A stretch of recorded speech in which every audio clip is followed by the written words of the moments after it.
हाँ, तो हम क्या कहना चाहेंगे कि क्या क्या धाराएं लगी हैं राखी सावंत के ऊपर? बहुत सारी धाराएं लगी हैं बेस्ड ऑन मल्टीपल वीडियोस। तो सारे एफआईआर की प्रक्रिया शुरू हो गई है और अलग अलग वीडियोस में अलग अलग जो उसने स्टेटमेंट्स किए हैं, फॉल्स एलिगेशंस लगाए हैं, outraging women's modesty, humiliating statements जो उसने किए हैं, तो सारी चीज़ों पे अलग अलग धाराएं हैं। वो सारा अभी प्रोसेस स्टेटमेंट स्टार्ट हो गया है।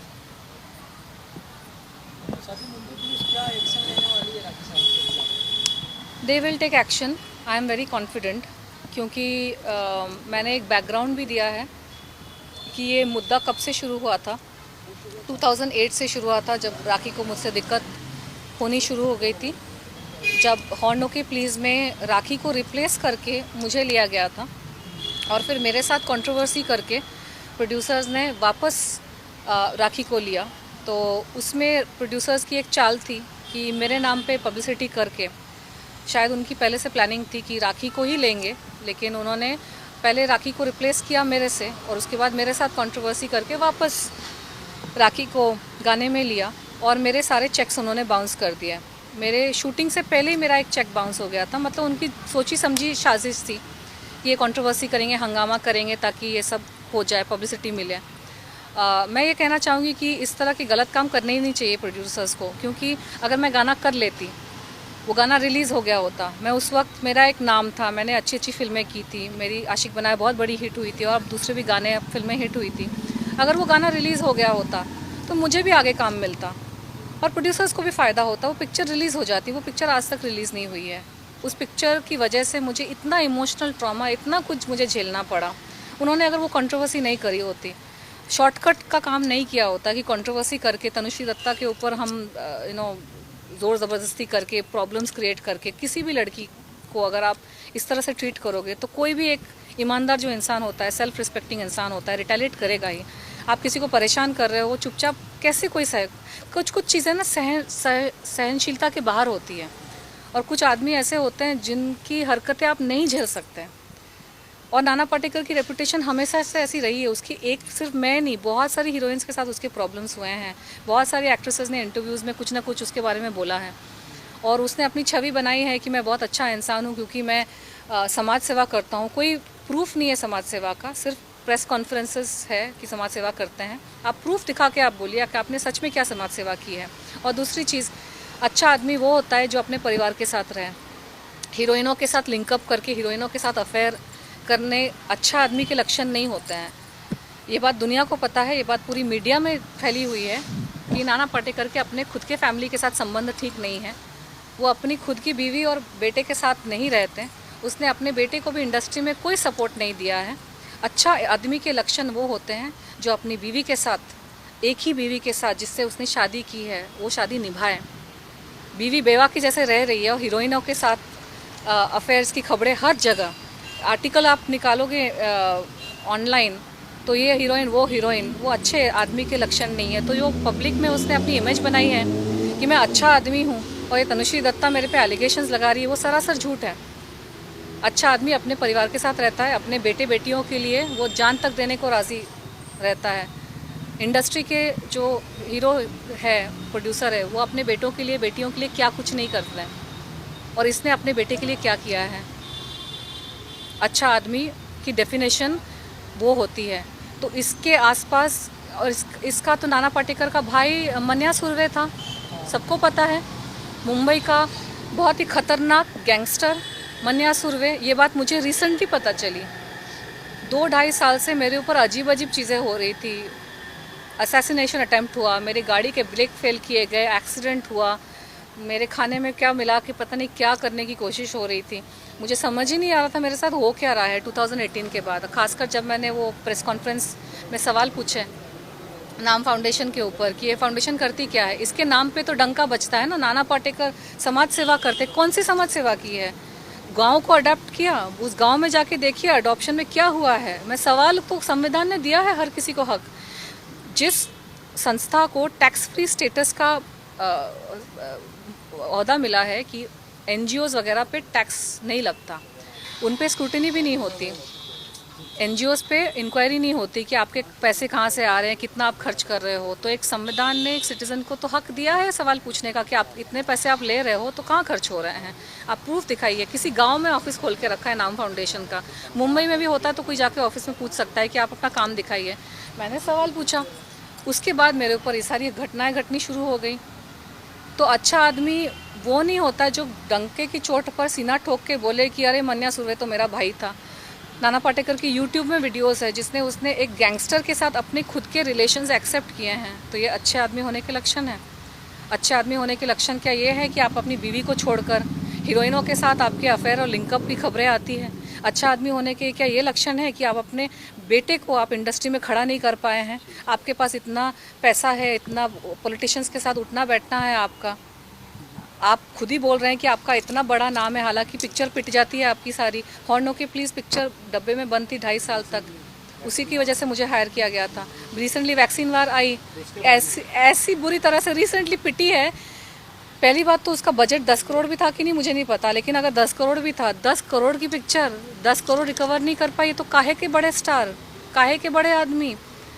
आप इतना हवा आप दिखा रहे हो ये दिखाने के लिए कि तनुश्री दत्ता बहुत छोटी है। मैं ठीक है, मैं छोटी हूँ लेकिन मैं ईमानदार हूँ। मैं अपने आप को बहुत बड़ा संत महात्मा दिखाने की कोशिश नहीं कर रही हूँ। मैंने अपने आप को, अपने परिवार को खड़ा किया है। मैं अपने परिवार के लिए कमिटेड रही, उनको खड़ा करके ही मैं अपना संन्यास जो भी मैं कर रही हूँ। आपने क्या किया अपने परिवार के लिए? अच्छा इंसान होने के लक्षण वही है कि अरे बाहर की आप चैरिटी क्या कर रहे हो, इस गांव को अडॉप्ट किया। अरे आपके घर में चैरिटी बिगिंस एट होम। अपने घर के लोगों के लिए आपने क्या किया है और गांव में किया भी है कि नहीं किसी को नहीं पता। ये किया वो किया, किसने, ढूंढो जाके सच में किया है कि नहीं। और सवाल पूछने पर मेरे पर ये सारे अत्याचार शुरू हो गए। एक्सीडेंट हो गया कि क्या कुछ नहीं हुआ। तो पब्लिक को ये जानने की बहुत ज़्यादा ज़रूरत है कि ये मीडिया के ज़माने में कोई कुछ भी बोल सकता है। अच्छा आदमी लड़कियों पे हमला नहीं करवाता। आपने मन्या सुर्वे का नाम लिया, कोई धमकी वगैरह आ रही है आपको गैंगस्टर से? मुझे ऐसे नाम लेकर तो कोई धमकियाँ नहीं आई, लेकिन पिछले 2.5 साल में मेरे साथ ऐसी अजीब अजीब घटनाएं घटी है कि आप मतलब और 2 घंटे निकल जाएंगे इस सब। तो मैं ब्रीफ में बहुत ही संक्षिप्त में मैं इंडिविजुअल इंटरव्यूज़ में इसका वर्णन कर सकती हूँ। लेकिन उज्जैन में 2 बार मेरे ऑटो जो वेटिंग में था उसके ब्रेक और क्लच फेल किए गए। एक बार मेरा एक्सीडेंट हो गया बहुत बुरी तरीके से, बहुत खून बहा।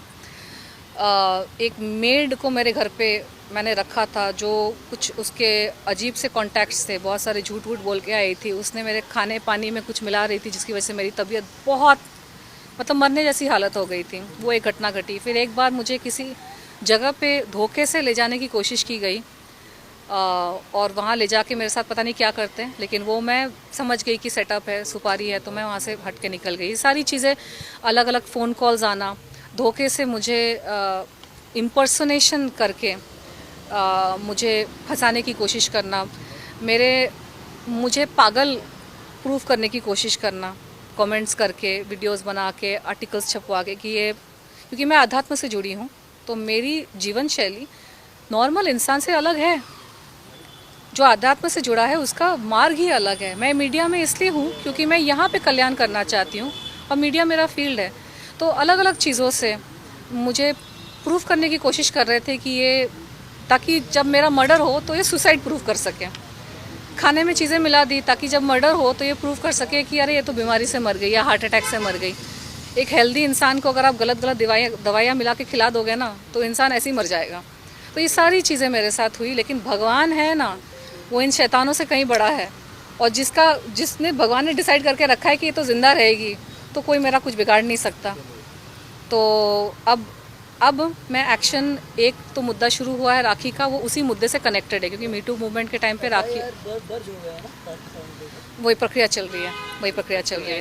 अच्छा मैम, फाइनली मैम आप मानती हैं कि जो भी जितने भी अटैक्स हुए आप पे, जो भी आरोप लगाया है, जैसे कि आर्टिकल्स की बात करें तो सभी नाना पाटेकर के थ्रू कराए गए, तो कहीं ना कहीं उन्हीं का नाम आ रहा है आपके? मेरे और तो कोई दुश्मन है नहीं। मैं वैसी तो हूँ नहीं राखी सावंत के जैसे कि हर साल किसी नए इंसान को लेकर उस पर एलिगेशन लगाना शुरू कर दूँ। मुझ में उतना संयम है और क्लैरिटी है। मैंने इतनी सारी पिक्चरें की। कभी आप लोगों ने सुना कि मेरे किसी सेट पे झगड़े हुए हैं? कभी आप लोगों ने सुना कि किसी हीरो के साथ मेरी फ़ाइट हुई या किसी हीरोइन के साथ मेरी फ़ाइट हुई? मैंने 16 फिल्में करी हैं, मेरी फिल्में हिट गई है। मैंने 5 साल मैंने जम के काम किया। मैंने हंड्रेड्स ऑफ स्टेज शोज़ किए हैं, मैंने इवेंट्स किए, ब्रांड्स का काम किया। कभी आपने सुना कि कहीं मेरी झड़प हुई, मेरी कहीं फाइट हुई? मुझे जहाँ पे जिससे साथ तकलीफ़ हुई, मैं तो उसी मुद्दे पे आज भी अड़ी हूँ। मैं हर रोज़ हर साल नए नए लोगों के ऊपर एलिगेशन तो लगाती नहीं हूँ। मैं ईमानदारी से काम करती हूँ चुपचाप। जिन लोगों ने मेरे साथ काम किया है, अच्छे से काम किया, आप उनको जाकर पूछो मेरी रेपुटेशन कितनी अच्छी है। इस नाना पाटेकर ने, इस राखी सावंत ने मेरी रेपुटेशन की धज्जियाँ उड़ा दी ना। मुझे यहाँ काम चैन से काम करने दिया। अमेरिका में भी जाके मुझे कामकाज को लेकर बहुत तकलीफ़ें हुई। अलग अलग झूठे झूठे एलिगेशंस लगाए, पर्सनल लाइफ पे अटैक किए, झूठे एलिगेशंस लगाए, शादी वादी की चीज़ें मेरी स्पॉइल हो गई। तो ये शैतानी लोग हैं, इनकी शैतानी प्रवृत्ति है। इनको झूठ के बेसिस पर अपना साम्राज्य चलाना है और उनको ये भी पसंद नहीं है कि कोई उनको आईना दिखाए। ये प्रताड़ित करेंगे सामने वाले को और चाहेंगे कि सामने वाला प्रताड़ित हो जाए और चुपचाप सह ले। अरे भाई क्यों सहे? भगवान ने पैदा किया है, धरती पे लाया है, ईमानदारी से अपनी रोटी कमाती हूँ, किसी के बाप का नहीं खाती मैं।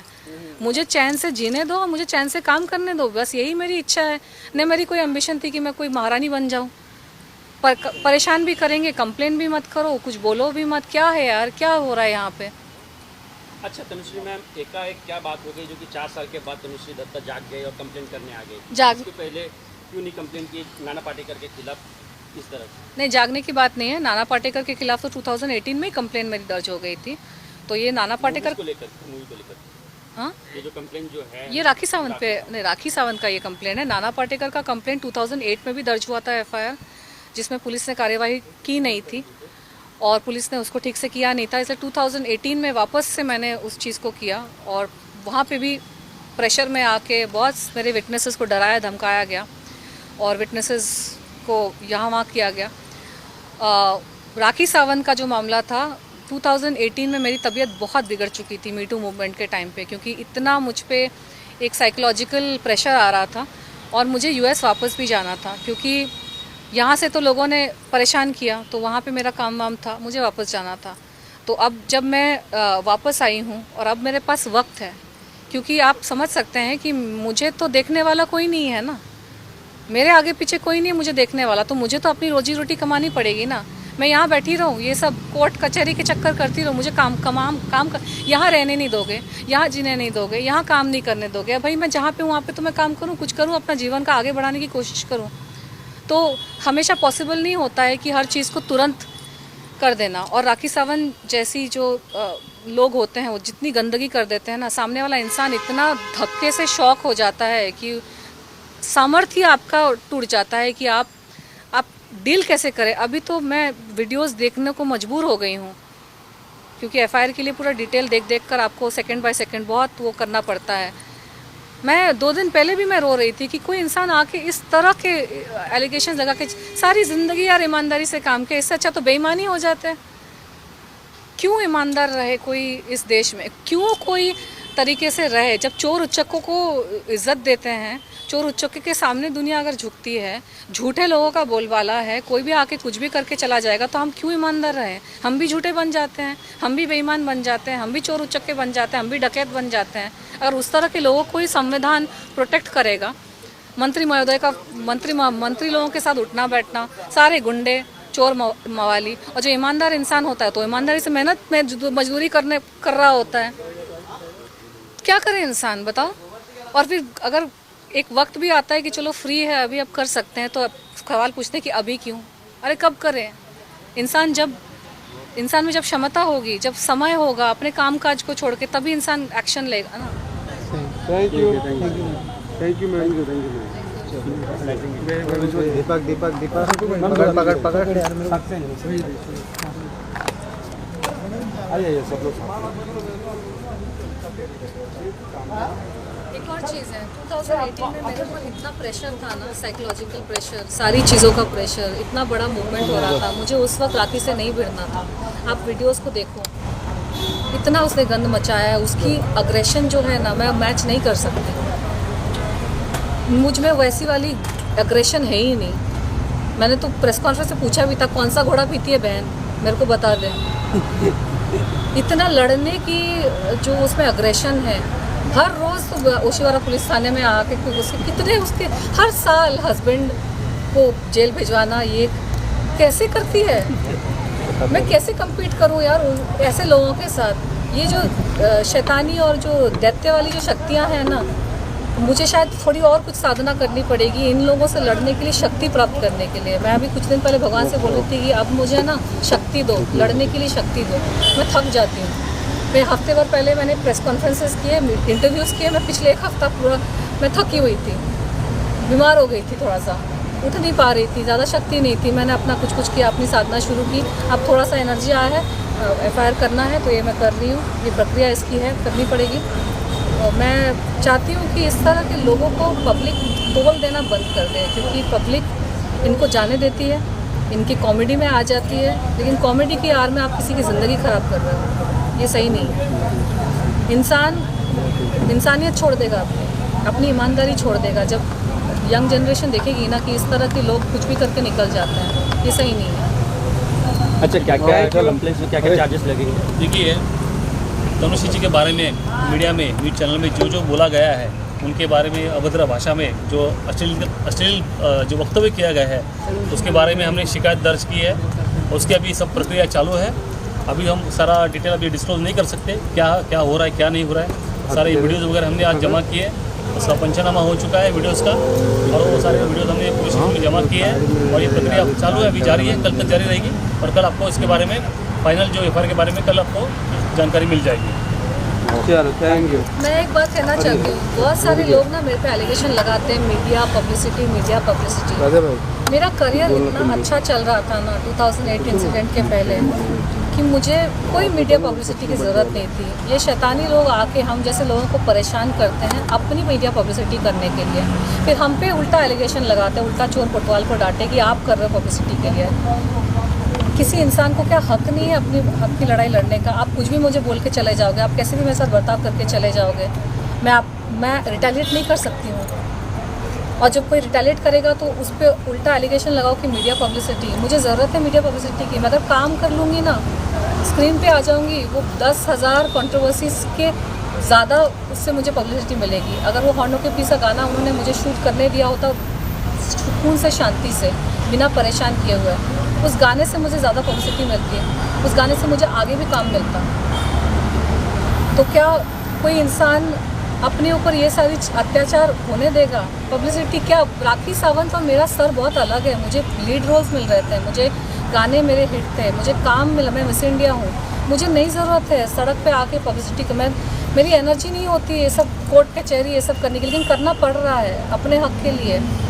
क्योंकि आज इस राखी सावंत को अगर मैंने छोड़ दिया ना, तो सबको लगेगा कि अरे तनुश्री तो इजी टारगेट है, उसको आप कुछ भी करके निकल जाओगे। थोड़ी परेशानी तो होनी चाहिए सामने वाले को, अगर आपने मुझे परेशान किया है, क्योंकि मुझे तो और भी जीना है ना, और भी काम करना है, और कुछ करना है, करना पड़ता है अपने आप को बचाने के लिए। आपको लड़ना पड़ता है। मुझे लड़ना बिल्कुल पसंद नहीं है, मैं बचपन से वैसी हूँ, मुझे लड़ना पसंद नहीं है, मुझे जोर आवाज़ में बात करना पसंद नहीं है, तू मैं पसंद नहीं है। लेकिन इन शैतानों ने, इन महिषासुरों ने मुझे फोर्स कर दिया है कि मैं लड़ूं। मुझे अपने आप को उठाना पड़ता है कि आज मुझे चाहिए शक्ति, मुझे करना पड़ेगा।